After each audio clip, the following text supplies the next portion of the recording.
కంటి కమ్మిన జీవితంలో వెలుగు నింపావయా, వ్యర్థముగా ఉన్న జీవితానికి అర్థం చూపావయా.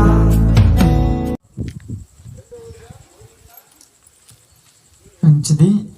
సమయానుకూలతను బట్టి దేవుని సన్నిధిలో ఉన్నటువంటి మనము కొంత సమయము దేవుని మాటలు విని జాగ్రత్తగా చదువుకుంటున్నప్పుడు శ్రద్ధగా ఆలకించి దినమందు కోడికను మనం ముగించుకుందాం. సమయంలో మీ అందరూ కూడా చాలా జాగ్రత్తగా వినవలసినటువంటి ఈ సందేశమును జాగ్రత్తగా ఆలకిద్దాం.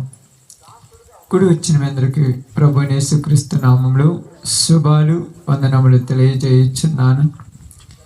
ఈ దినమున మనము ఈ ప్రాంతంలో ఉన్నటువంటి మనకు పరిశుద్ధాత్మని ద్వారా మాట్లాడుతున్నటువంటి ఒక సందర్భమును మనం వివరించుకుందాం. మీ అందరికీ కూడా ఈ యొక్క బైబిల్ గ్రంథంలో ఉన్నటువంటి కొన్ని విషయాలను తెలియచేయుచున్నప్పుడు శ్రద్ధగా ఆలకించవలసిన వారిగా మీరందరూ ఉండాలి. ఎందుకంటే ఇక్కడ రాయబడినటువంటి సందర్భాలు చాలా విలువైనవి, చాలా ప్రాముఖ్యమైన సందర్భాలుగా మనందరము తెలుసుకుంటూ ఉన్నాం. విలువైనటువంటి సందర్భాలను విలువగానే మనం ఉండాలి. ఎందుకు విలువగా చూడాలంటే దేవుని యొక్క పుస్తకమైనటువంటి ఈ బైబిల్ గ్రంథము లోకములో ఉన్నటువంటి మనందరికీ చాలా జ్ఞానయుక్తమైన సందేశములను తెలియజేస్తూ ఉన్నది. కాబట్టి ఒక మనిషి వారి యొక్క చుట్టుపక్కల ఉన్నటువంటి ఆ యొక్క ప్రదేశమును గురించి ఆలోచించాలంటే అతనికి చుట్టుపక్కల ఉన్నటువంటి మనుషుల మీద ప్రేమ ఆప్యాయతలు కలిగి ఉండాలి.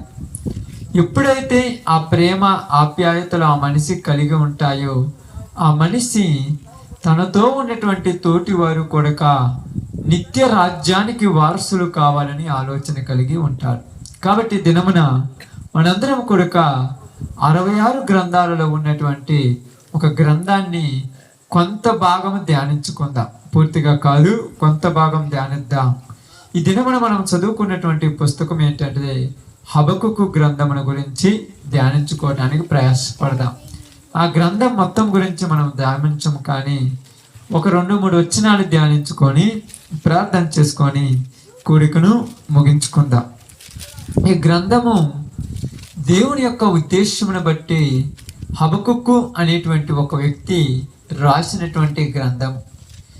ఎవరి గురించి ఏమి గురించి రాస్తున్నాడంటే ఇశ్రాయేలు ప్రజల యొక్క పరిస్థితుల గురించి ఆయన మాట్లాడుతూ రాస్తున్నటువంటి పుస్తకము ఈ గ్రంథం. ఎందుకు ఇలా రాయవలసి వచ్చి ఉన్నదంటే ఇశ్రాయేలు ప్రజలు చేసినటువంటి అక్రమాలను కానీ ఇశ్రాయేలు ప్రజలు చేస్తున్నటువంటి అన్యాయాలను కానీ అతడు చూస్తూ చూస్తూ దేవునిని ప్రశ్నించినట్టుగా మాట్లాడుతున్నటువంటి మాట. ఈ యొక్క పుస్తకం మొత్తంలో 3 అధ్యాయాలు ఉంటాయి. ఈ 3 అధ్యాయాలలో 56 వచనాలు ఉంటాయి.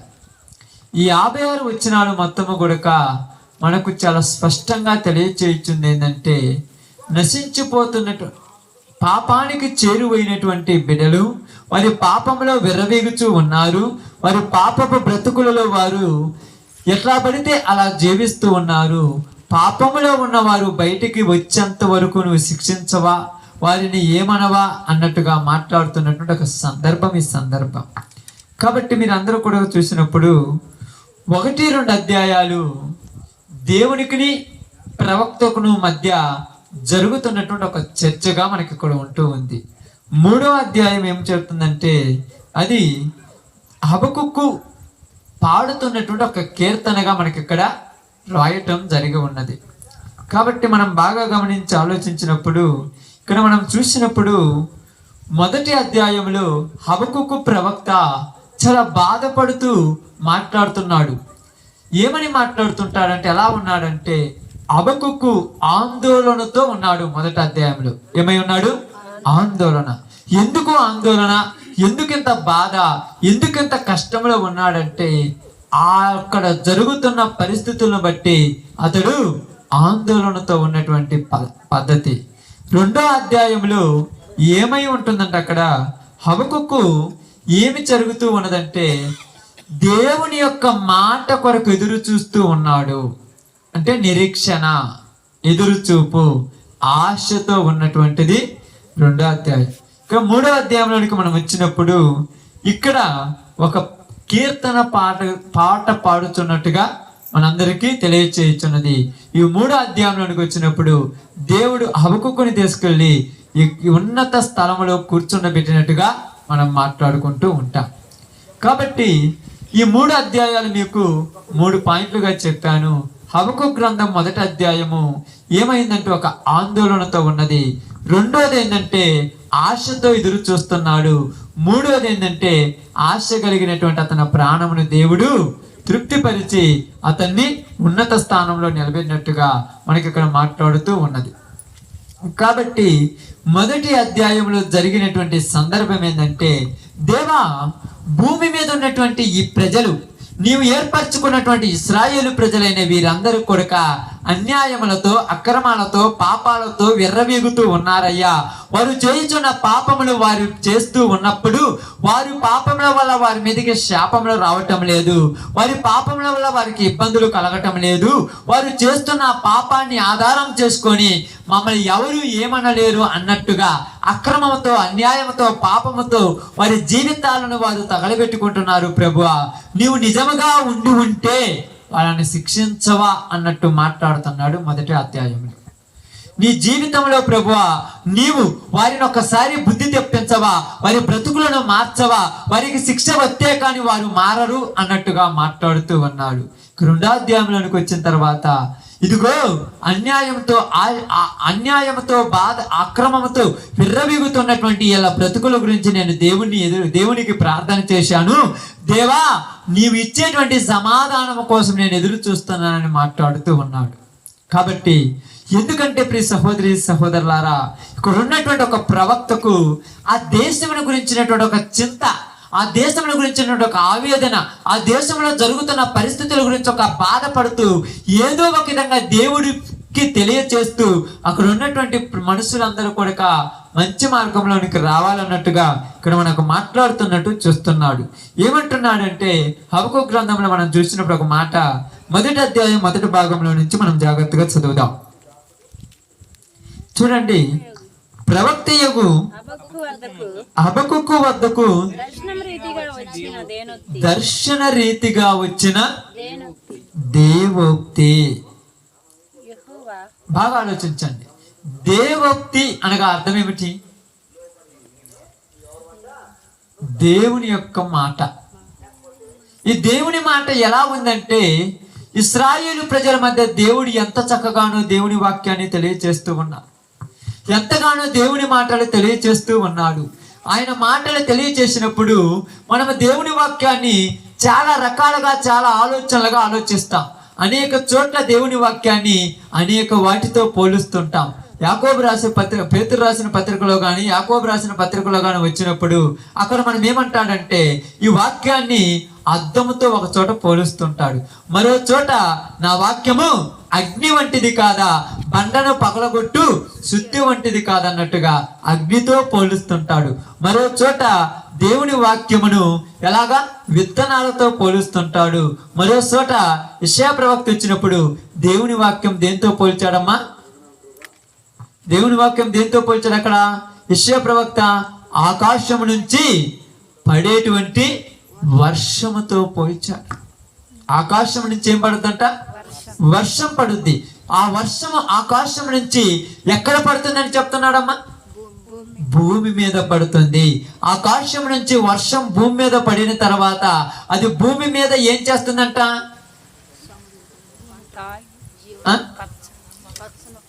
బాగా ఆలోచించాం. భూమి మీద పడిన తర్వాత ఆ భూమిలో ఉన్నటువంటి విత్తనాలను మొలిపించటానికి ఎంతగా ఉపయోగపడుతుందో, అది ఎంతగా పంట భూమి మొలకలు మొలికించటానికి, అది మంచి సమృద్ధి అయిన పంటనివ్వటానికి ఎంత ఉపయోగపడుతుందో, నా మాట కూడా అలాంటిది కాదా అని మాట్లాడుతూ ఉన్నాడు. కాబట్టి ప్రియ సహోదరి సహోదరులారా, ఆకాశం నుంచి భూమి మీదకి వర్షం పడ్డప్పుడు, వర్షము భూమి మీద పడ్డప్పుడు భూమి మొత్తం ఏమవుతుందమ్మా? తడుస్తుందిగా. భూమి మొత్తము తడుస్తుంది. ఈ భూమి తడిసినప్పుడు ఈ వర్షానికి భూమి ఎలాగైతే తడుస్తుందో దేవుని యొక్క వాక్యం ఆ ప్రదేశములో ఆ విధముగా విచ్చలవిడిగా ఉందంట. అన్ని చోట్ల దేవుడు తన ప్రవక్త ద్వారా మాట్లాడిస్తున్నాడు. ప్రస్తుత కాలంలో కూడా దేవుని వాక్యము ఎక్కడ పడితే అలాగా ఒక వర్షములాగా కుమ్మరించబడుతుంది. ఒక వర్షము కురిచినట్టు కురుస్తుంది. ఇప్పుడు ఈ వర్షం మధ్యలో ఒక వ్యక్తి నడుచుకుంటూ పోతున్నప్పుడు అతడు తడుస్తాడా? తడవడా? ఖచ్చితంగా తడుస్తాడు. కానీ ఈ వర్షము మధ్యలో ఒక వ్యక్తి నడుచుకుంటూ పోతున్నప్పుడు అతడు తడుస్తాడని మనం అంటున్నప్పుడు, వర్షపు నీటికి తడవకుండా మనుషులు ఏం చేస్తారమ్మా? గొడుగు వేసుకొని వెళ్ళిపోతుంటారు. ఎందుకు? ఆ నీళ్లు ఎలాగైతే మా మీద పడితే మేము తడుస్తామని అని బాధతో అని ఒక ఆలోచించి గొడుగు వేసుకొని వెళ్ళిపోయినట్టుగా ఇప్పుడు దేవుని మందిరంలోనికి వస్తున్న ప్రతి వ్యక్తి కూడా దేవుని వాక్యం అనేటువంటి ఈ వర్షం వాళ్ళ మీద పడకుండా ఎలాగైతే గొడుగు వేసుకుని ఉన్నారో అదే విధంగా జనములు ఈరోజు దేవుని వాక్యం ఎంత చక్కగా తెలియబడుతున్నా, దేవుని మాటలు ఎంత చక్కగా వినబడుతున్నా అవి వినపడకుండా గొడుగులు వేసుకొని కూర్చొని ఉన్నారు. అవి వినపడటాలకు. అందుకనే యేసుక్రీస్తు వారు చాలా చోట్ల మాట్లాడుతుంటాడు. ఏమని మాట్లాడుతుంటాడు? నిజముగా ఆత్మ సంగములతో చెబుతున్న మాట చెవి గలవాడు వినుగాక. అంటే చెవి లేదా? ఉన్నది. మరి ఎందుకు వినట్లేదు అంటుంటే ఈ గొడుగు అడ్డం పెట్టుకున్నట్టుగా దేవుని వాక్యం వాళ్ళ దగ్గరకు రాకుండా వారు దానిని వినకుండా పక్కకు నెట్టేస్తున్నారు. అందుకని ఇక్కడ అదే చెప్తున్నాడు. దేవోక్తి అనగా అర్థం ఏమిటంటే దేవుని యొక్క వాక్యం, ఆ వాక్యము విచ్చలవిడిగా భూమి మీద విస్తరించిపోతుంది. విచ్చలవిడిగా ప్రపంచ దేశాలలో విస్తరించిపోతుంది. ప్రతి ప్రదేశంలో ప్రతి ప్రాంతంలో దేవుని మాటలు వినబడుతున్నాయి. కానీ ఈ ప్రజలు మాకు అవసరం లేదన్నట్టుగా, వర్షము పడినప్పుడు గొడుగు పట్టుకున్నట్టుగా మాకు అవసరం లేనట్టుగా వాటిని ఏం చేశారు?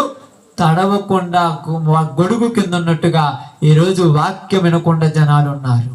అప్పుడు మనం అంటున్నాం, ఎంత చక్కగా వాక్యం వినపడుతుంది, ఎంత బాగా మాటలు వినపడుతున్నాయి, ఎక్కడ పెట్టినా దేవుని వాక్యాలు వినపడుతూనే ఉన్నాయి, అయినా వీళ్ళు ఎందుకు మారటం లేదంటే వినపడుతున్నాయని మనం అనుకుంటున్నాము. కానీ వర్షంలో ఒక మనిషి నడిచినప్పుడు తడవకుండా గొడుగు ఎలాగో అడ్డం పెట్టుకున్నాడు, అలాగే ఈ మాటలు వినకుండా వాళ్ళకు చెవులలో వాళ్ళు వినలేనటువంటి చెవులు కలిగి జీవిస్తూ ఉన్నటువంటి జనం.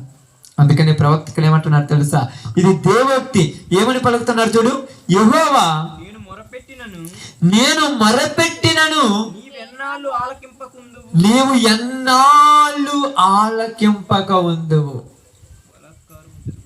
బాగానండి. యెహోవా నేను మొరపెడుచున్నాను. ప్రపంచ దేశాలలో ఉన్నటువంటి ప్రజల మధ్య అక్రమము, అన్యాయము, పాపము విచ్చలవిడిగా వెళ్ళిపోతుంది. జనముల మధ్య అన్యాయం వెళ్ళిపోతుంది. ఒకరు నరాంతకుడు చేసుకుంటున్నారు, ఒకరు దోచుకుంటున్నారు. ఒక కుటుంబం ఒక కుటుంబం పడి నాశనం అయిపోతుంది. ఒకరినొకరు మానభంగాలు, వ్యభిచారాలు, దొంగతనాలు, మద్యపానాలు, ఇన్ని అక్రమాలు, దోపిడీలు జరుగుతుంటే ఎవరికి పట్టలేదంట, కానీ ఈయనకు పట్టిందంట. మా పాపంలో మేముంటే, మా బాధల్లో మేముంటే మీకెందుకు అనేటువంటి లోకం ఇది. మా అన్యాయములో, మా బాధలలో, మా కష్టాలలో, మా సమస్యలలో మేము నశించిపోతుంటే మీకేం పని అన్నట్టుగా మాట్లాడుతున్న లోకం ఇది. అలాంటి లోకములో ఒక వ్యక్తికి పట్టిందంట. ఎవరు ఆ వ్యక్తి? హబక్కుకు, ప్రవక్త అయిన హబక్కుకు పట్టింది. ఎందుకు పట్టింది? జనములు మొత్తం ప్రశాంతంగా ఉన్నారు, జనములు మొత్తం బాగానే ఉన్నారు, జనములు మొత్తం ఇబ్బంది లేకుండా ఉన్నారు. మరి ఈయనకెందుకు ఇంత బాధ? ఈయనకెందుకు ఇంత బాధ? ఆలోచించండి. ఏనికెందుకు ఇంత వేదన, ఏనికెందుకు ఇంత ఆవేదన, ఏనికెందుకు ఇంత కష్టము? వీళ్ళందరూ ఎవరి బాధలలో వాళ్ళు పోతే, ఎవరి నాశనంలో వాళ్ళు పోతే, ఎవరి తెగుళ్ళలో వాళ్ళు పడిపోతే నాకెందుకని ఎవరైనా అనుకుంటున్నారా? ఎవరు అనుకుంటున్నారు? అందరూ ఎలా పడితే అలా ఉన్నారు. కానీ ఇప్పుడు ఈయన మాత్రము నాకెందుకు అనుకోవటంలా ఏమంటున్నాడు? అప్పుడు యెహోవాకు మొరపెట్టుచున్నాడు. దేని గురించి మొరపెట్టుచున్నాడు అంటే అక్కడ చదవండి. బలత్కారము జరుగుచున్నది. బలత్కారము జరుగుచున్నది. ఏమి జరుగుతున్నది అని మొరపెడుతున్నాడమ్మా? బలత్కారము జరుగుతున్నదని దేవునికి మొరపెడుతున్నాడంటమ్మా. అన్యాయం జరుగుతుంది, అక్రమం జరుగుతుంది, పాపము పండిపోతుంది, జనముల బ్రతుకులు నాశనానికి వెళ్ళిపోయాయి, ఎక్కడ చూసినా సంతోషం లేదు, ఎక్కడ చూసినా సమాధానం లేదు, ఎక్కడ చూసినా నీతి లేదు, ఎక్కడ చూసినా యథార్థత లేదయ్యా అని మొరపెడుతున్నాడంట ఆయన. ఎలా మొరపెడుతున్నాడు చూడండి అక్కడ. నేను నీకు మొరపెట్టినను, నీవు రక్షింపకయున్నావు, నన్నెందుకు దోషము చూడనిచ్చుచున్నావు, నన్నెందుకు దోషము చూడనిచ్చుచున్నావు, బాధ నీ వేళ ఊరకయే చూచుచున్నావు, ఎక్కడ చూచినను నాశనమును బలాత్కారమును ఆగపడుచున్నవి, జగడమును కలహమును రేగుచున్నవి. ఏంటమ్మా, ఎక్కడ చూసినా ఏ ప్రదేశంలో చూసినా ఏమి కనపడుతుందంట? నాశనమును బలాత్కారమును కనబడుచున్నవి, అగపడుచున్నవి. చూసిన వాళ్ళందరికీ అవి బాగానే ఉన్నాయి, కానీ నేను చూసినప్పుడు నాకు ఎలాగున్నాయి? ఇబ్బందికరంగా మారుతున్నాయి. ఇశ్రాయేలు ప్రజలు ఐగుప్తు దేశం నుంచి కనాను దేశానికి ప్రయాణమై వస్తున్న సందర్భంలో మార్గ మధ్యంలో వీళ్ళు అమాలేకీయులతోనూ మిద్యానీయులతోనూ పాపము చేస్తున్నటువంటి ఒక సందర్భంలో అక్కడ ఉన్నటువంటి పరిస్థితిని బట్టి దేవుడు వాళ్ళ మీదకి తెగులు రప్పించాడు, వాళ్ళ మీదకి నాశనం రప్పించాడు. జాగ్రత్త చేయటం వలన ఒక్క దినమంది 23,000 మంది చనిపోయారు అన్నారు. అలాంటి పరిస్థితుల్లో వారి మీద ఉన్నటువంటి ఆ పాపమును తొలగించుటకు అందరూ అలవాటు పడిపోయారు వాటికి. ఎవరికైనా అది ఇబ్బందికరంగా ఉందా? ఎవరికైనా అది బాధకరంగా ఉందా? ఎవరికి లేదు, అందరూ అలవాటు పడిపోయారు. అందరికీ బాధ ఏమి లేదు, ఇది కామనే కదా, ఇది సాధారణమే కదా, ఇది ఇలాగనే ఉండాలి కదని అందరూ వాటికి అలవాటు పడిపోయాడు. ఎవరికి కూడా అది కొత్తగా అనిపించటంలా, ఎవరికి కూడా అది ఇబ్బందిగా అనిపించటంలా, ఎవరికి కూడా అది బాధగా అనిపించటంలా. అది ఎలా అయిపోయింది? అలవాటు అయిపోయాయి జనాలందరికీ. అయితే వీళ్ళ మధ్యలో ఎవరు వచ్చాడు? పినేహాస్ అని ఒకడు వచ్చాడు. ఈ పినేహాస్ అని ఒకడు, ఒక వ్యక్తి ఇంకొక వ్యక్తి ఇద్దరు కలిసి, ఒక స్త్రీ పురుషులు ఇద్దరు కలిసి పాపము చేస్తున్న సందర్భంలో అతడు చూసి అతడు ఓర్వలేని వాడి ఒక ఖడ్గము తీసుకొని వచ్చి వారి ఇరువురిని పొడవగా వాళ్ళ కడుపులలో నుంచి నేలలోనికి కుచ్చుకుపోయాను. అప్పుడు దేవుడు ఏమని రాశాడు తెలుసా? ఇదిగో పినేహాసు నేను ఓర్వలేని దానిని పినేహాసు కూడా ఓర్వలేదు. ఓర్వలేకపోయాడు. ఎందుకు ఓర్వలేకపోయాడంటే ఎక్కడ చూసినా కూడా అన్యాయం అయిపోయింది. ఈ జనములు ఈ అన్యాయానికి ఏమైపోయారు? అలవాటు పడిపోయారు.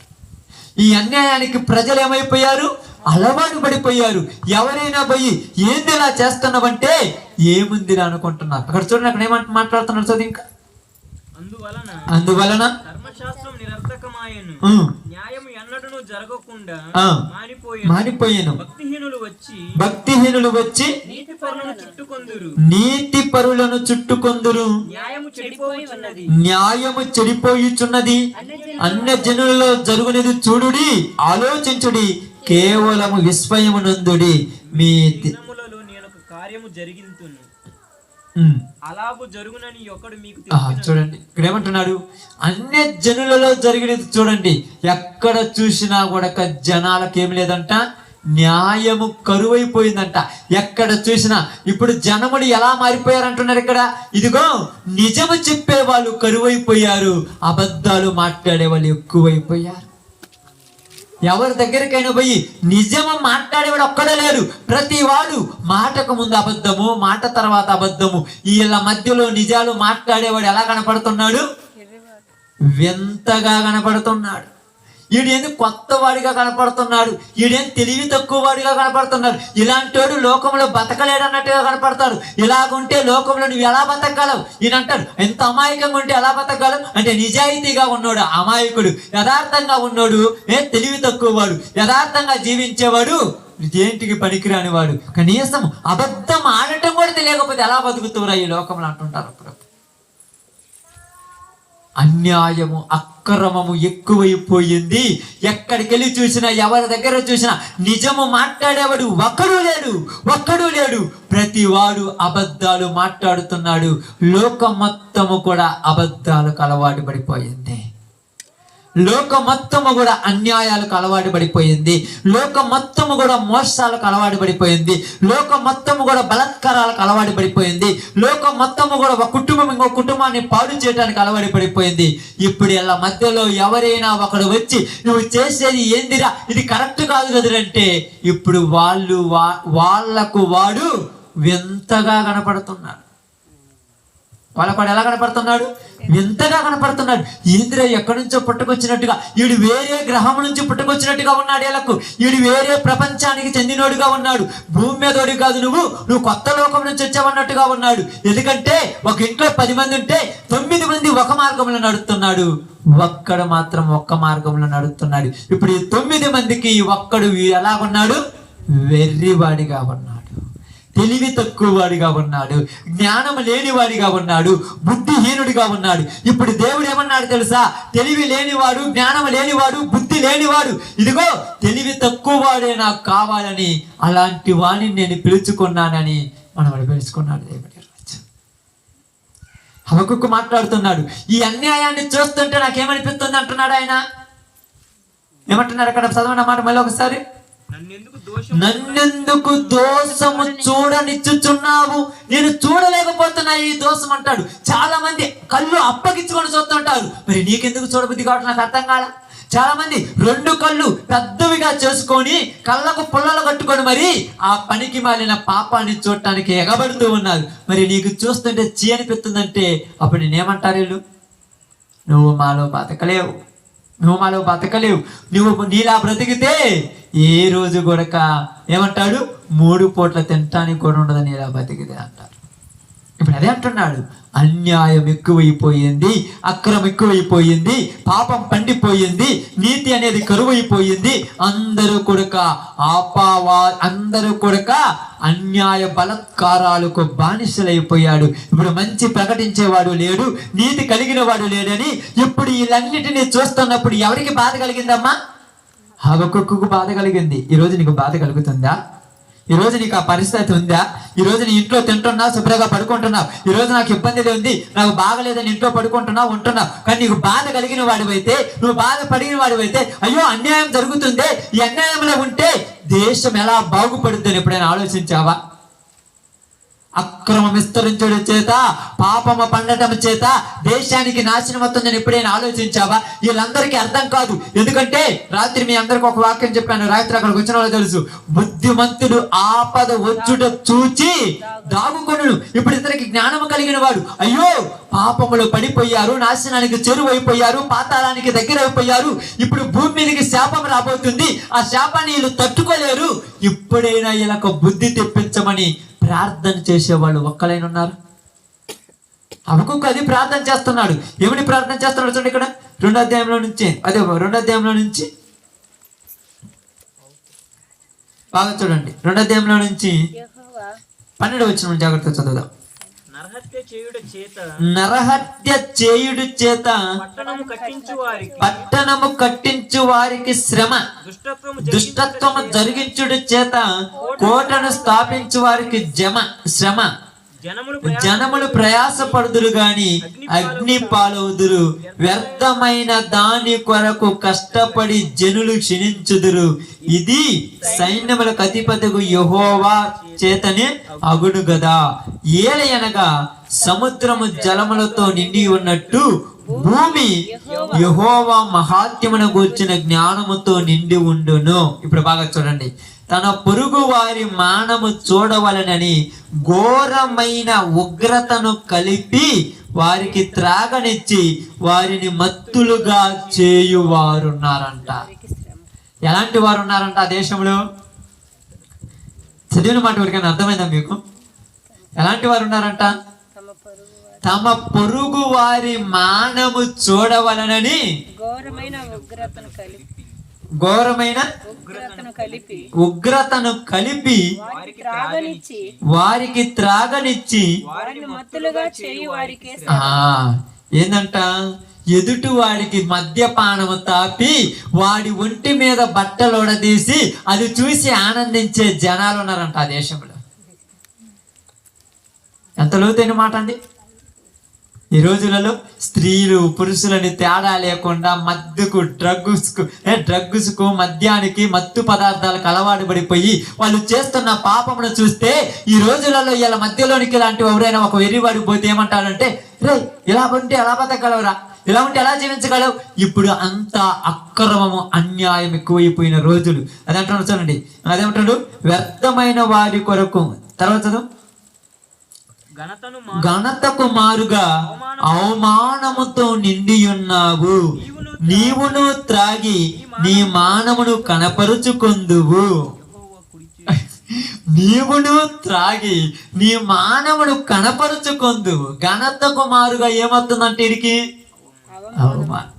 ఎలాంటి వాడు ఉంటా, దేశాన్ని పరిపాలించే రాజు, అధికారములు ఉండవలసిన అధికారము కలిగినటువంటి రాజు అయిన నీవు విలువలేని నీ పద్ధతిని బట్టి, విలువలేని నువ్వు చేసిన చేష్టాలను బట్టి నీ మానము 10 మందిలో కనపడేటట్టుగా నువ్వు మద్యము తాగి నీ ఒంటి మీద ఉన్న వస్త్రాలను ఓడబెట్టుకుంటే నీకు విలువనివ్వాల్సిన చోటే నీకు అవమానం వస్తుంది.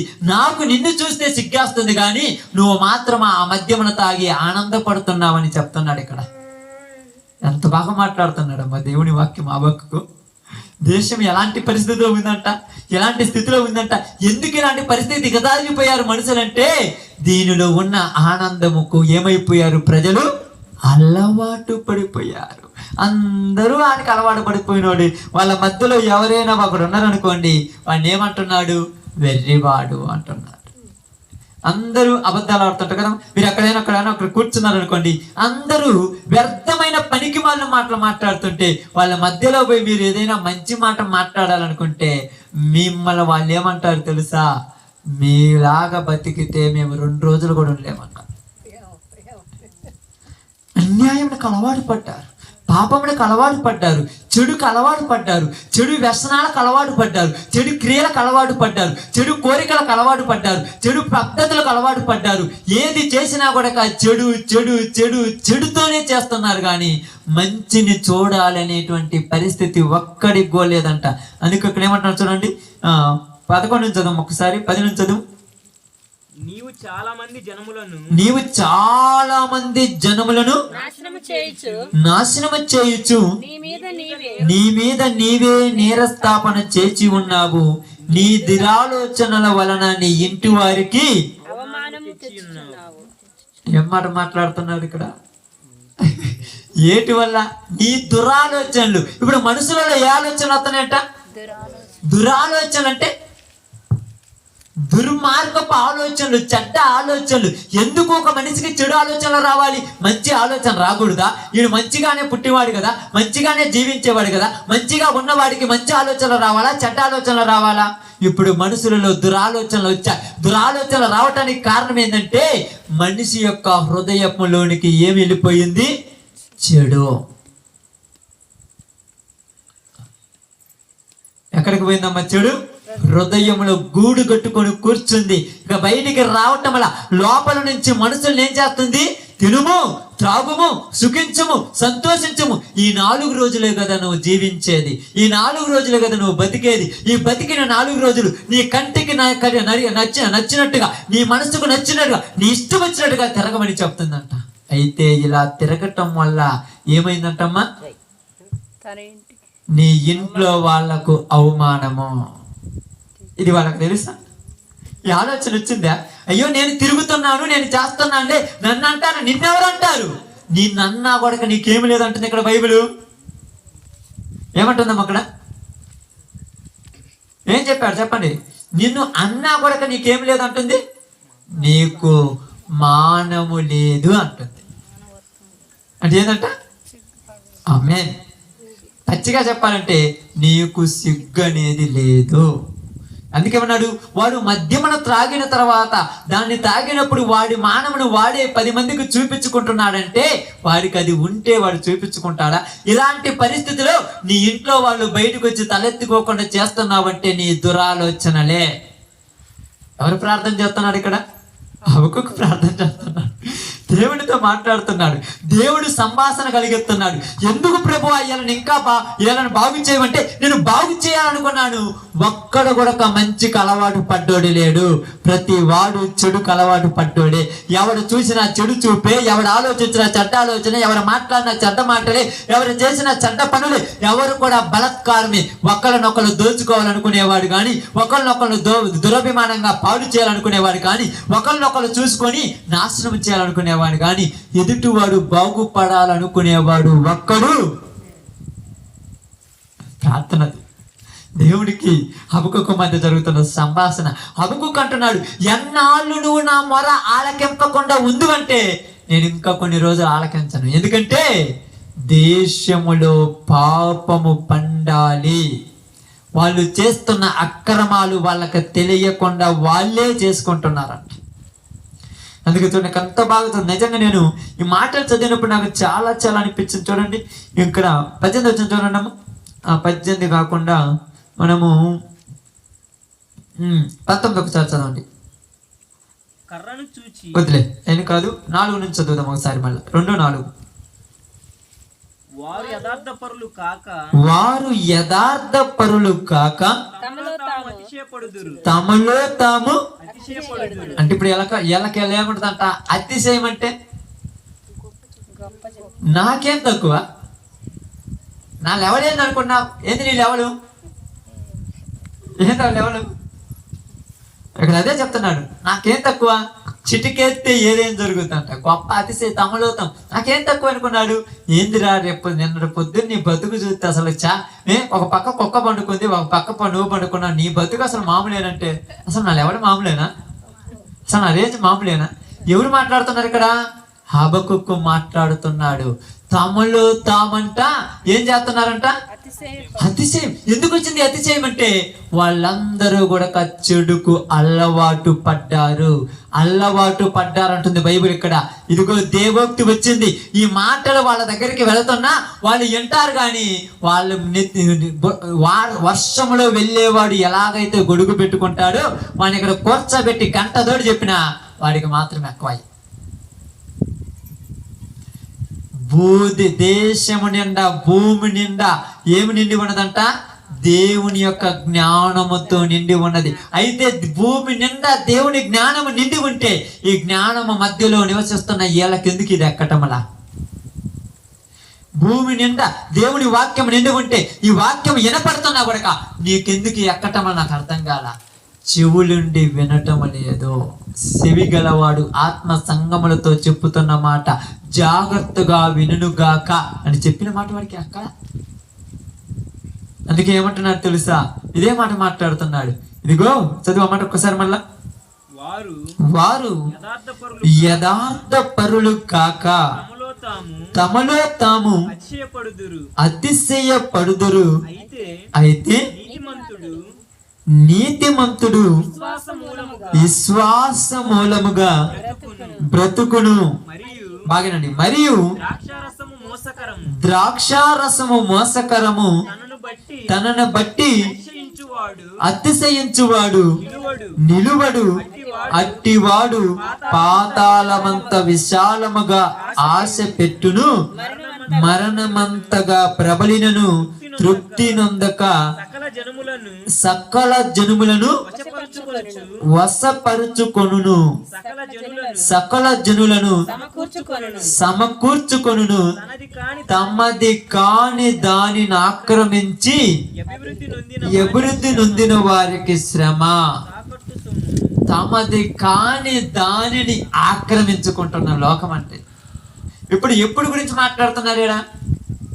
ఇది ఏ సందర్భంలో, ఏ రోజులలో, ఏ పరిస్థితిలో మాట్లాడుతున్నాడు? ఈ సందర్భంలో ఇశ్రాయేలు ప్రజలను బబులోను దేశపు చెరలోనికి పంపించక ముందు యెహోయాకీము ఏలిన దినములలో రాయబడిన మాటలు ఇవి.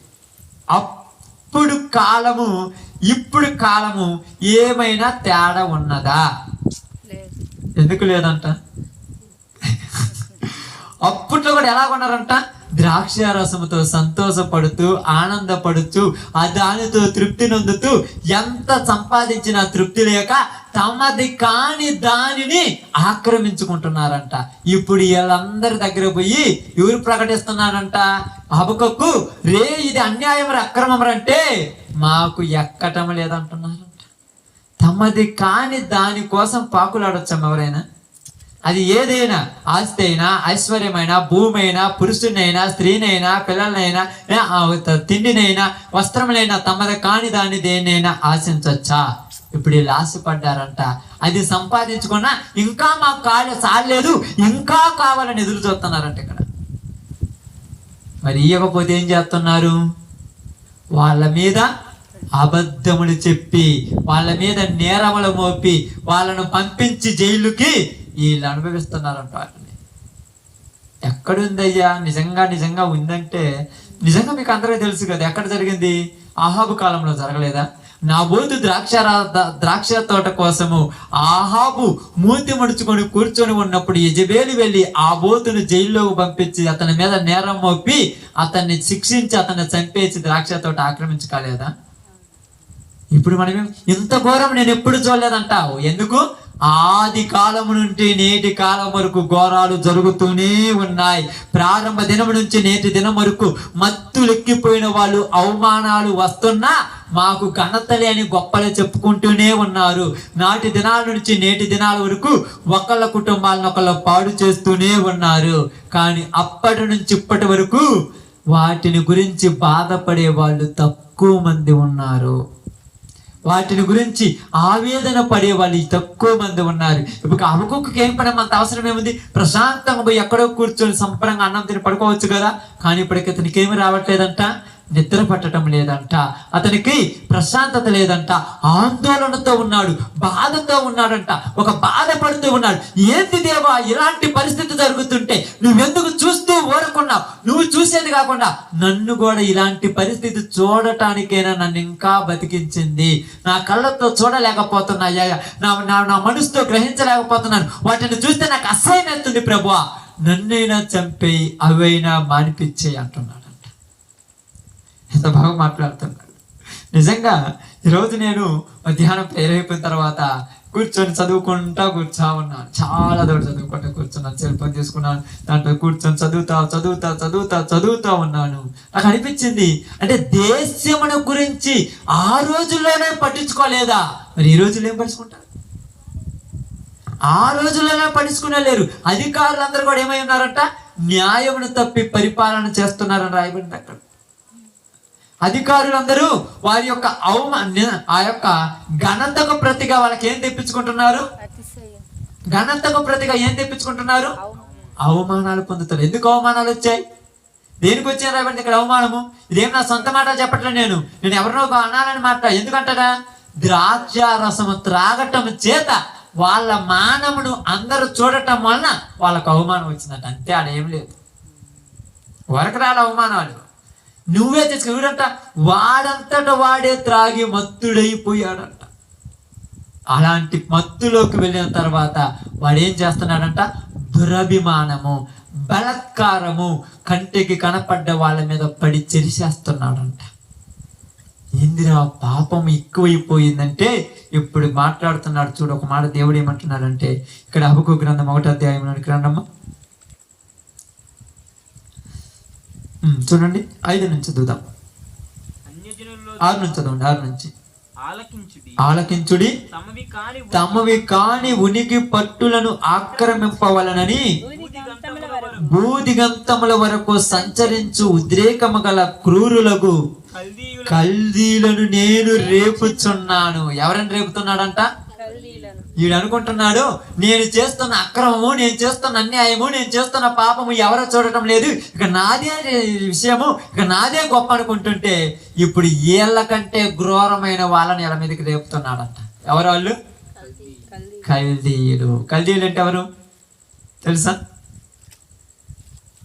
బబులోను, నెబుకద్నెజరుకు సంబంధమైనటువంటి వాళ్ళను. ఆ కల్దీని వీళ్ళ మీదకి లేపి వాళ్ళు వచ్చి వీళ్ళని ఏం చేశారంట? ఏడ్చుకొని పోయేటట్టు చేశారంట. మనం ఎప్పుడు అంటాం, తల దన్నేవాడు ఉంటే తనను దన్నేవాడు ఇంకొకరు ఉంటాడు.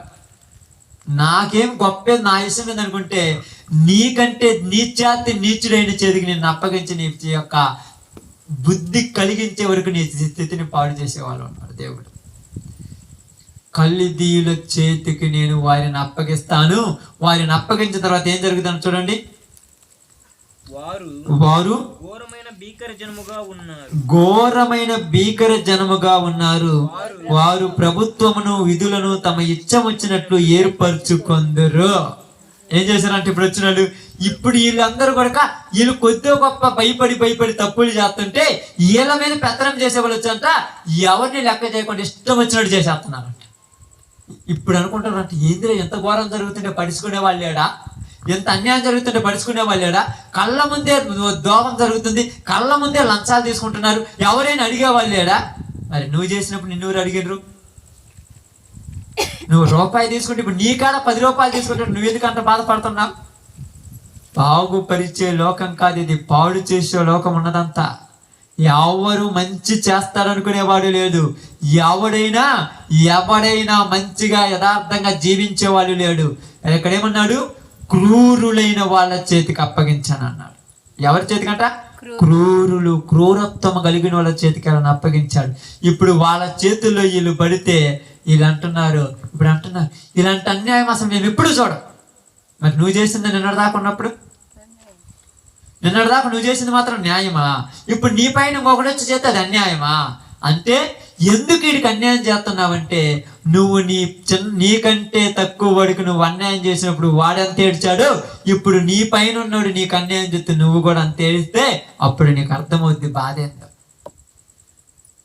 అప్పుడప్పుడు అంటాడు ఒకటి కాడ 10 రూపాయలు మనిషి, ఉదాహరణకు అమ్మాయి అనుకోండి, అమ్మాయి దగ్గర నేను 10 రూపాయలు దొంగతనం మోసం చేసి జోలు పెట్టుకొని పోయిన అనుకోండి, అమ్మాయి అందరూ అడుగుతున్నా 10 రూపాయలు పోనీ అంటే ఎక్కడ పోగొట్టుకుని అంటే అమ్మో ఆడబోని పొద్దున్న పోయి లేచి వాడితో బియ్యం తెచ్చుకొని అన్నం వండుకొని తిన్నాను అనుకున్నాను, అనవసరంగా పోయినాయి అంటే ఇప్పుడు వీడు తీసుకొని వెర్రవేగుతున్నాడు. ఇప్పుడు వీడు 100 రూపాయలు పోయినప్పుడు వీడికి బుద్ధి అవుతుంది.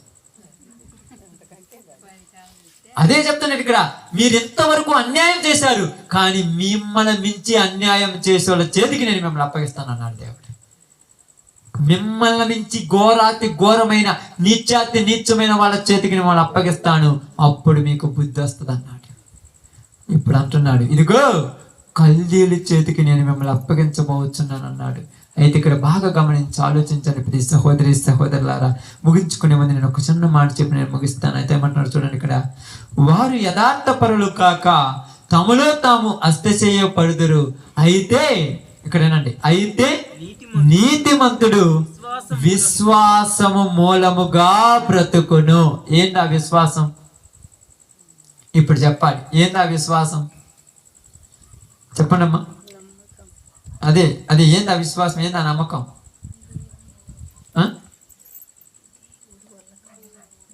ఏందా నమ్మకం?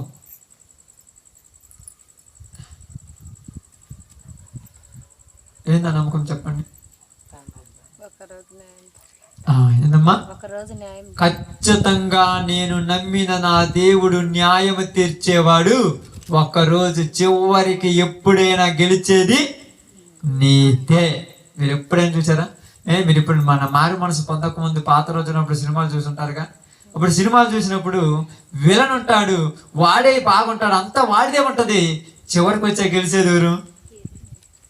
నీతే గెలుస్తుంది, హీరోనే గెలుస్తాడు అంటాము. అప్పుడు చివరికి హీరో ఎలన్న కొడుతుంటే మన అందరం ఏమంటాం, ఇంకా కొట్టు. ఎందుకంటే వాడు చేసిన అన్యాయాలు మన కళ్ళకు కట్టినట్టుగా డైరెక్టర్ చూపించినప్పుడు ఆ విలన్న కొడుతుంటే మనం ఎవరం కూడా పాపం అంటామా? రేపు అన్యాయము, అక్రమము, పాపములో పండిపోయిన ఏలన దేవుడు ఉతికి ఆరేస్తుంటే ఎవరు కూడా పాపం అని అంటారంట. ఎందుకంటే ఆ పరిస్థితి వాళ్ళే తెచ్చుకున్నారు. కాబట్టి ఏమంటున్నాడు, ఇకనైనా మారు మనసు పొంది ఎప్పటికైనా బుద్ధి తెచ్చుకొని ఎప్పటికైనా నీ జీవితాన్ని మార్చుకో. ఎందుకంటే ఇప్పుడు చూడండి 3వ అధ్యాయంలో చివరిలో అంటున్నాడు, ఒక మాట అంటున్నాడు. ఏమంటున్నారంటే 2వ వచనం జాగ్రత్త చదవండమ్మా. యెహోవా నిన్ను గూర్చి వార్త విని నేను భయపడుచున్నాను. యెహోవా సంవత్సరములు జరుగుచుండగా నీ కార్యములు నూతన పరచము, సంవత్సరములు జరుగుచుండగా దానిని తెలియజేయము. కోపించుచూనే వాత్సల్యమును జ్ఞాపకమును తెచ్చుకొనుము. పరిశుద్ధ దేవుడు పారానులో నుండి వేంచేయుచున్నాడు. ఆయన మహిమ ఆకాశ మండలమంతటను కనబడుచున్నది. భూమి ఆయన ప్రభావంతో నిండి ఉన్నది. సూర్యకాంతితో సమానమైన ప్రకాశము కనబడుచున్నది. ఆయన హస్తముల నుండి కిరణములు బయలుపడుచున్నవి. అచ్చట ఆయన బలము దాగి ఉన్నది. ఆయనకు ముందు ఇప్పుడు ఓకే 16 చదువుదాం. అదంతా చదవాలంటే సమయం లేదు. 16 నుంచి జాగ్రత్త చదువుదాం. నేను వినగా జనుల మీదకి జనులు వచ్చువారు సమీపించే వరకు నేను ఊరుకొని శ్రమదినము కొరకు కనిపెట్టుకొనవలసి ఉన్నది. నా అంతరంగము కలవరపడుచున్నది. ఆ శబ్దమునకు నా పెదవులు కదులుచున్నవి. నా ఎముకములు కుళ్ళిపోవచ్చున్నవి. నా కాళ్ళు వణుకుచున్నవి. అంజూరపు చెట్లు పూయకుండినను, ద్రాక్ష చెట్లు ఫలింపకపోయినను, ఒలీవ చెట్లు కాపు లేక ఉండినను, చేనులోని పైరు పంటకు రాకపోయినను, గొర్రెల దొడ్డిలో లేకపోయినను, సాలలో పశువులు లేకపోయినను, నేను యెహోవా యందు ఆనందించెదను. ఆమేన్. దేశము ఈ పరిస్థితికి వచ్చినా నేను మాత్రము దేవునిలోనే ఆనందిస్తానని మనకు ఒక ధైర్యం చెప్తున్నాడమ్మా. మనకు చెప్తున్నాడు ఈ మాట. ఈరోజు నీకు ఇలాంటి అక్రమము, అన్యాయము, ఇలాంటి పాపము, ఇలాంటి ఘోరము, ఇలాంటి వాటిని చూసినప్పుడు నీలో ఈ విశ్వాసము కనబడుతున్నదా? కృంగిపోతున్నావా? హబకుక్కు వల్లే విశ్వాసముతో చేనులోని పైరు చేతికి రాకునను, పశువుల శాలలో లేకపోయినను, దొడ్డిలో గొర్రెలు లేకపోయినను, నేను మాత్రం యెహోవా యందు నమ్మిక ఉంచుతానంటున్నాడు ఆయన. మరి ఈరోజు నువ్వు ఉంచగలుగుతున్నావా? చిన్న చిన్న పరిస్థితులు వచ్చినప్పుడు, బాధలు వచ్చినా, కష్టాలు వచ్చినా, సమస్యలు వచ్చినా, అనారోగ్యం వచ్చినా దేవుని యందు ఆనందించకుండా నీ ఇష్టం వచ్చినట్టుగా నేను దేవుని దగ్గరికి రానని లోకానికి మరలా అలవాటు పడిపోతున్నావా? చెప్పు. లోకానికి ఉదాహరణకు మీకు అర్థం కావడానికి చెప్తానండి. 2 వ్యక్తులు త్రాగుతున్నారు అనుకోండి, వాళ్ళ దగ్గరికి 3వ త్రాగుబోతు వ్యక్తి వచ్చాడు అనుకోండి, ఆ ముగ్గురికి అదేమవుతామో అలవాటు కాబట్టి హాయ్ బాగున్నారు అని కూర్చుంటారు, సంతోషంగా ఉంటారు. అదే వాళ్ళ ముగ్గురు మధ్యలోనికి ఒక త్రాగుడు లేని వ్యక్తి వచ్చి ఎలా ఉంటది? ఇప్పుడు బాగా మీకు అర్థం కావడానికి చెప్తున్నాను. ఎక్కడైనా కూడా ఒక మురికి కాలం ఉంటుంది, తెలుసు కదా? మురికి అంటే చాలా ఘోరంగా ఉంటుంది మురికి. ఆ మురికి కాలువ దగ్గరకు పోగానే మనందరం ఏం చేస్తాము? ఎమ్మటే ముక్కులు మూసుకుంటాం. ఎందుకు? వాసన వస్తుంది కాబట్టి. అయ్యో చండాలమైన వాసన అని ముక్కులు మూసుకుంటాం. ఎందుకని ముక్కులు మూసుకుంటామంటే ఆ వాసన మనకి ఎలాగుంటది? క్రొత్తగా ఉంటది. అయ్యో ఇది బాగాలేదు అనిపిస్తుంది. కాబట్టి మంచి వాసనకు అలవాటు పడిన మనము ఆ కొత్తగా ఆ యొక్క చెడు వాసన రాగానే అంటనేం చేస్తాం? ముక్కులు మూసుకుంటాం. అదే విధంగా 24 గంటల మురికి కాలువలో పనిచేస్తున్న వాడు ముక్కు మూసుకుంటాడా? ఎందుకని? వాడు దానికి అలవాటు పడ్డాడు. ఇప్పుడు మనం ముక్కు మూసుకుంటాం. వాడు బయటకు వస్తే వాడు బయట ఉండేవాడు. ఏందిరా ప్రశాంతంగా ఇల్లు తుడిచాను, శుభ్రంగా ఉంది, నిద్ర అబ్బా నాకు అసలు నిద్ర రాలేదు. నీకా నిద్ర అవుతుంది? ఆ కాలువ పక్కనే నిద్ర అవుతుంది. అలవాటు పడ్డాడు. అలాగే లోకములో జనములు ఇక్కడ ఇశ్రాయేలు ప్రజలు యూదా దేశంలో ఉన్నటువంటి యొక్క ప్రజల గురించి కానీ, ఇశ్రాయేలులోని ప్రజల గురించి మాట్లాడితే ఏమంటున్నారంటే, ఈ ప్రజలు కూడా చెడుకు అలవాటు పడ్డారు. మంచి వాళ్ళకి ఏమైపోతుందంట? అసహ్యం వేస్తుందంట. మంచి ఏమవుతుందంట? అసహ్యము. యెహోవాను గూర్చిన మాట మాకు అసహ్యమయ్యను అని రాయబడి. అసహ్యమైందంట వాళ్ళకు. ఇప్పుడు ఉదాహరణగా అదే మీరు చెప్పే కదా, ఆ యొక్క మురికాల దగ్గర మనం కూర్చున్నప్పుడు ఎలాగ మనం ముక్కు మూసుకొని పోతామో అదే విధంగా అక్కడ ఉన్నవాడికి అది వాసనే ఉండదు. కాబట్టి చెడులో ఉన్నవాడికి నువ్వు ఎంత చెప్పినా వాడికి ఎక్కదు. ఎందుకంటే వాడు దానికి ఏమయ్యాడు? అదే నువ్వు పోయినవు అనుకో, ఆ తాగిన వ్యక్తి మాట్లాడుతుంటేనే నువ్వు మూతి పెట్టుకుంటా. ఆ పాపం చేసే వాళ్ళని చూస్తున్నప్పుడు ఇలాంటిది నేను ఎప్పుడు చూడకూడదని తలెట్టు పెట్టుకుని వెళ్ళిపోతుంటావు, వాళ్ళని చూడకూడదని. కానీ ఈ లోకంలో ఉన్న ఈ లోకానికి అలవాటు పడ్డవాడికి అదేమంటాడు? కళ్ళు మరి పెద్దవి చేసుకొని చూస్తుంటాడు. అలవాటు పడిపోయారు.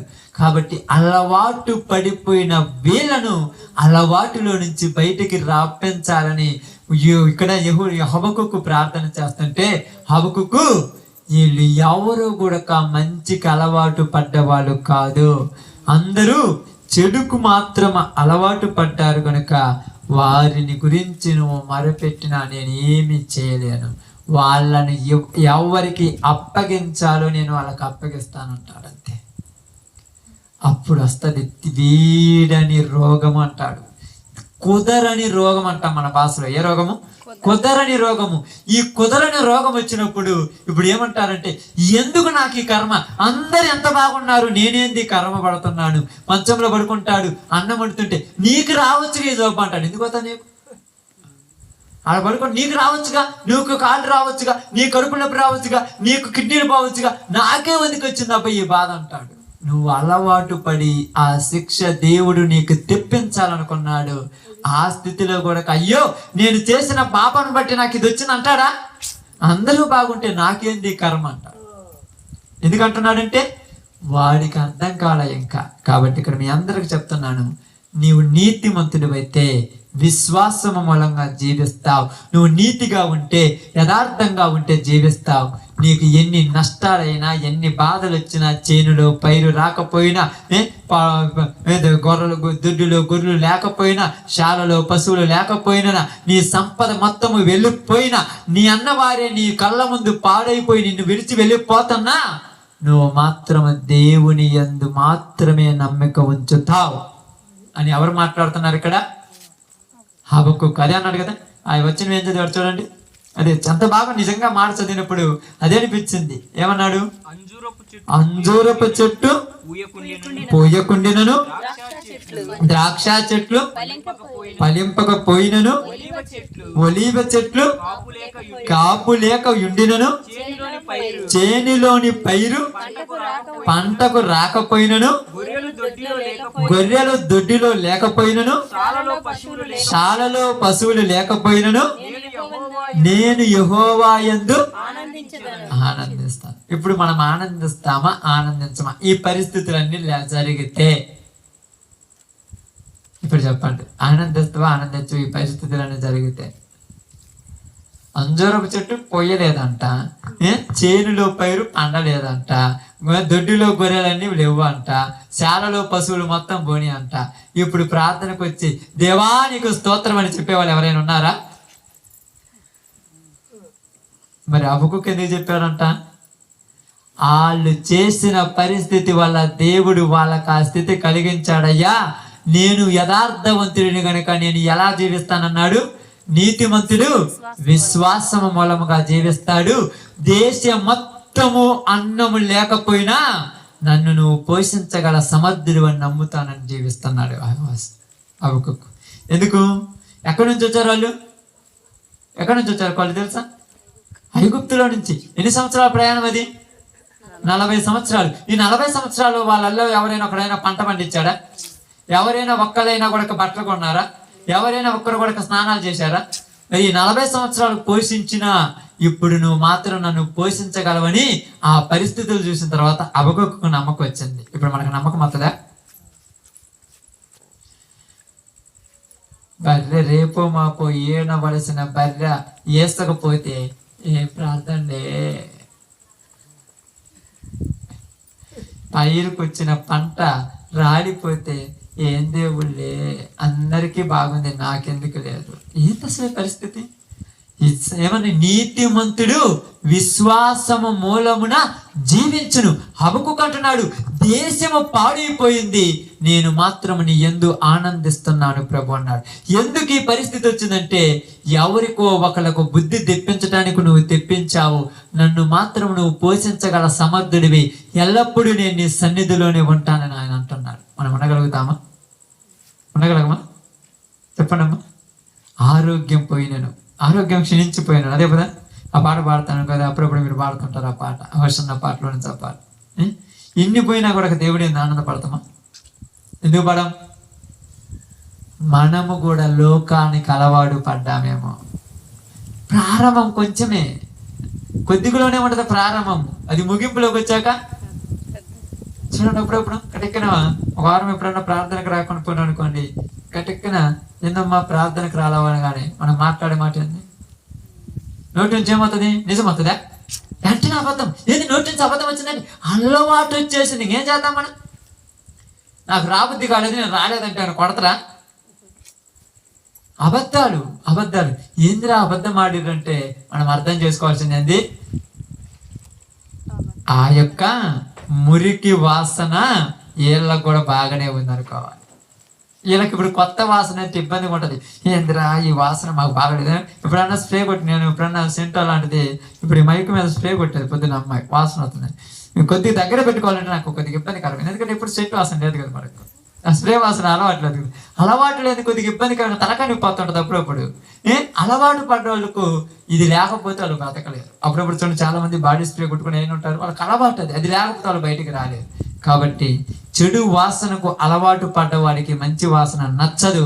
మంచి వాసనకు అలవాటు పడ్డవాడు చెడు వాసన దగ్గరకు పోతే ముక్కు మూసుకున్నట్టుగా మనము కూడా నిజాయితీగా దేవుని యందు యథార్థ కలిగి జీవిస్తే నిత్య రాజ్యంలో ఉండాలని ఆశ కలిగి ఉంటే ఎన్ని జరిగినా నిజంగా నువ్వు కదలవో మెదలవో. మరి ఈరోజు కదులుతున్నావంటే నీలో ఏదో ఒకటి చిన్న డిస్టర్బెన్స్ వచ్చేసి ఉంటుంది. కాబట్టి హబక్కుకు ఎందుకు కదలేదంటే అతనికి ఒక ఆశ ఉంది. ఏం ఆశ ఉంది? దేశమును గురించి ఏడవలసిన బాధ్యత ఆయనకుంది. దేశం గురించి ప్రార్థన చేస్తున్నారు. అప్పుడప్పుడు చాలా మంది అంటారు, ఎందుకయ్యా మీరు ఇన్ని చోట్ల పోయి ప్రార్థన చేస్తున్నారంటే, హబక్కుకు ఒక ప్రవక్త కనుక దేవుడు ఆయనకు ఆ మనసు పెట్టాడు. మనము దేవుడు ఏర్పరచుకున్న బిడ్డలం కనుక మనకు ఆ మనసు ఉండాలి. ఫినెహాసు యెహో దేవుడు ఓర్వలేని దానిని ఫినెహాసు ఓర్వలేదు. మరి మనం ఎందుకు కోరుతున్నాం? మనం కొట్టాలి, యుద్ధం చేయమని చెప్పట్లా, వాళ్ళ మీద గొడవలు పెట్టుకోమని చెప్పట్లా, వాళ్ళతో తగాదలాడమని చెప్పట్లా. హబక్కుకు యెహోవాకు ప్రార్థన చేసినట్టుగా నువ్వు ప్రార్థన చేయి. ఎప్పటి వరకు? జవాబు వచ్చేంత వరకు ప్రార్థన చేయి. ఇక్కడ హబక్కుకు జవాబు ఇచ్చింది ఏంటంటే, క్రూరమైన వాళ్ళ చేతికి నేను వాళ్ళని అప్పగిస్తున్నాను అన్నాడు. వాళ్ళల్లో ఎవరెవరు ఉంటారు? హబక్కుకు బంధువులు ఉంటారు, హబక్కుకు ఇంటి వాళ్ళు ఉంటారు, హబక్కుకు సంబంధించిన వాళ్ళు ఉంటారు. ఇప్పుడు ఆయన బాధపడ్డా? వీళ్ళు చేసే పనులు చూస్తే హబక్కుకే కళ్ళు కరిగిపోతున్నాయి, కళ్ళు మండిపోతున్నాయి. తొందరగా వీళ్ళకి నాశనం తెప్పించమన్నాడు. దేశం మీద కరువు అవుతుందంటే ఏది వచ్చినా మాత్రం నేను నిన్ను మాత్రం విడిచిపెట్టను ప్రభు అని ప్రార్థన చేస్తున్నాడు ఆయన. 3వ అధ్యాయం చివరిలో అదే ప్రార్థన చేశాడు ఆయన. ఇప్పుడు నీవు నేను అలాంటి ప్రార్థన చేయాలి. మన ప్రాంతము, మనం చుట్టుపక్కల ఉన్న ప్రదేశాలు రక్షించబడాలని మనము దేవుని సన్నిధిలో ఎప్పుడూ మొరపెట్టాలి. అలాంటి కృప దేవుడు మనందరికీ అనుగ్రహించును గాక. ఆమేన్. అందరము తల వంచి ప్రార్థన చేద్దాం. అందరము ప్రార్థనలోకి